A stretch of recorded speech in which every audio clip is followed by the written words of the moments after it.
Hey everybody, what's going on? It is Jason with the Board Game Mechanics, and today we're going to take a look at a few rounds of Xylotar. If you want to check out a full review, you can click the link in the video description, and you can find out our final thoughts and what we think about the components and all that. Otherwise, you can stick around here, and we'll get going. All right, so setup is pretty simple. There are, I'm not sure how many colors of cards. There are all these colors of cards. And in a 3-player game, we're only going to be using pink through yellow. We're not going to use orange or red, okay? So that's where we are. Then what we're going to do is you're going to shuffle the cards and deal them out randomly to everybody else. Then what's going to happen is you're going to look at the pile that's in front of you, and you're going to range them from lowest to highest, okay? So let's go ahead and do that. Colors are irrelevant right now. So I have zeros. Again, no one else is going to know what's going on. 0, 2, 2, 3, 3, 3, 4, 4, 5, and 7. Okay, so I have lowest, highest is here. Then I take my high note card and I put it on top and I pass it to the player on the left. Okay, then this player is going to do the same thing. Again, I wouldn't know what these cards are, so I'm kind of just breaking the rules so I can show you. But let's put these in order here. No zeros, that's awesome. All right, so we got 3 1s, 2, 2, 3, 4, 4, 5, 6, 6, 8. Okay, so there's that. They're going to pass that to me. And then this player will have done the same thing and give it to this player. So 0, 1, 0, 1.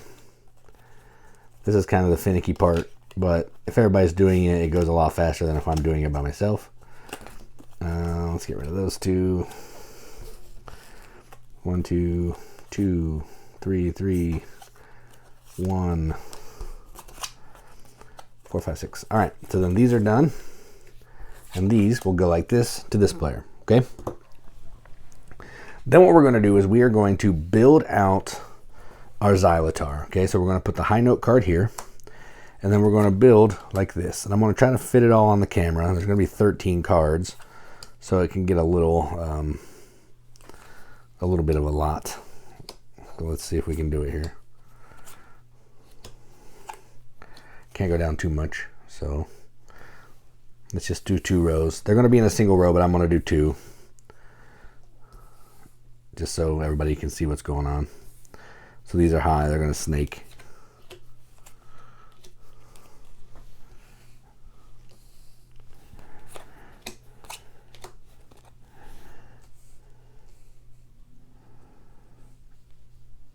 Let's put a couple more up here.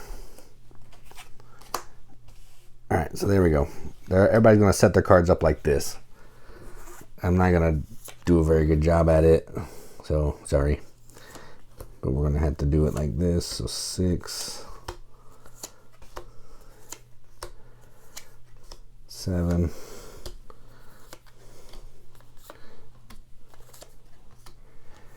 So these are all going to be in a straight line, so just imagine that. It's like a keytar. You're building basically this keytar here, which is like a keyboard guitar, all right? So you're gonna have all the notes in a line. But I don't have room, so this is what we're doing.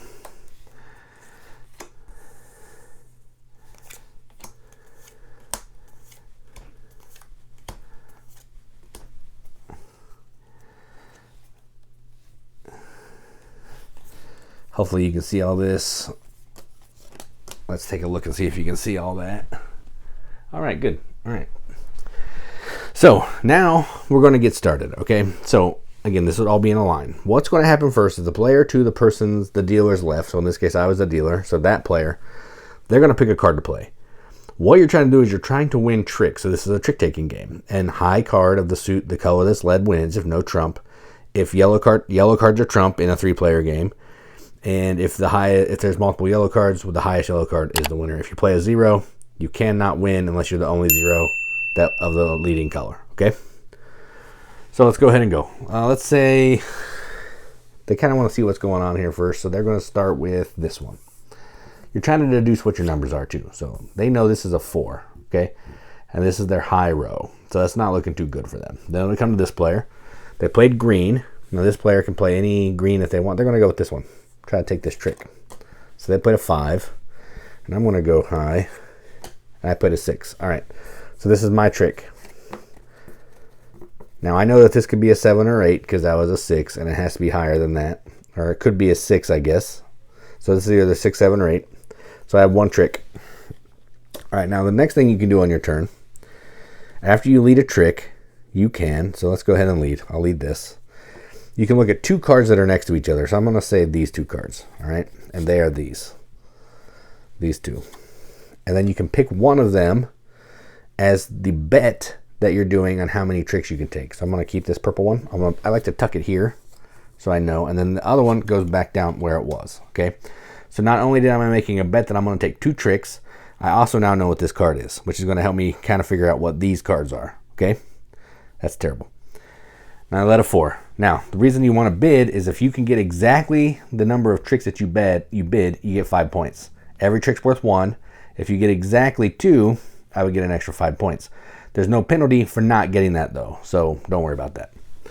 All right, then this player, they have to play blue. They're going to go... We'll go with the low one. And then they're going to go ahead and bid. They want to look at these 2. And again, no one else is going to know this. They're going to keep that one down because it's trump. They're going to go ahead and bid 2 as well. So they have a 2 bid. All right, then this player, they're going to go high. It's not really that high. That's not great. And they're also going to look at their cards. The cards have to be adjacent to each other. So let's look at these. And they're going to say 2 as well. So everybody's bidding 2, which is not as exciting as it could be. But 4, that was me. I take this trick. So I now have my 2 tricks. All right. So I don't want to get any more. So I'm going to start playing low stuff. Got a 1. They have to play the lead trick if they have it. They're going to play this one, which is a 4. They do not have the lead trick, so they're going to play trump. And they're going to play, let's play this one. So they have a 4, so they take it with the trump. So they now have 1 trick. Their lead, they're going to lead with, they don't want to get a ton of them, so let's lead with this one. I have to play a blue. This is the only blue I have. They don't have a blue, so they're going to play a trump. They'll play this one, and they get it with a 2. All right, so they now have 1 trick. They have to lead. They're going to lead with their big, no, they're going to lead with this one. So they have a 3. They don't have any purple. And in case you have color issues, the notes are different. You can see that that's purple. The pink is a different note shape. Let's see. They need 1 more. Let's just throw off right now. They're going to take this one and play it. So they played a 3 pink. I have purple. So let's go this way.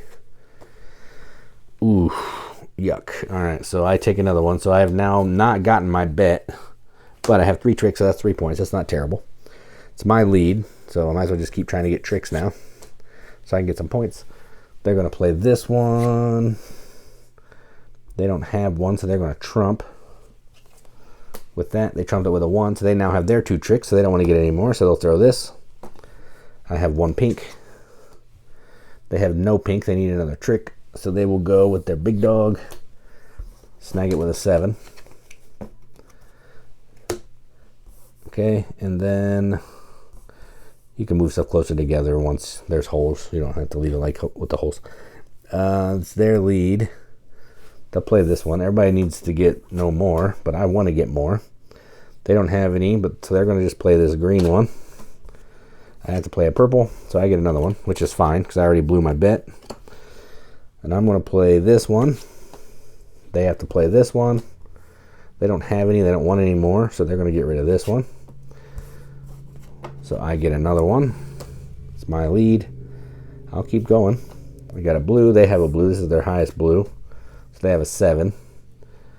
Or they have a green, sorry. Then they have to play their green. So this player gets this one. They have now lost their bid.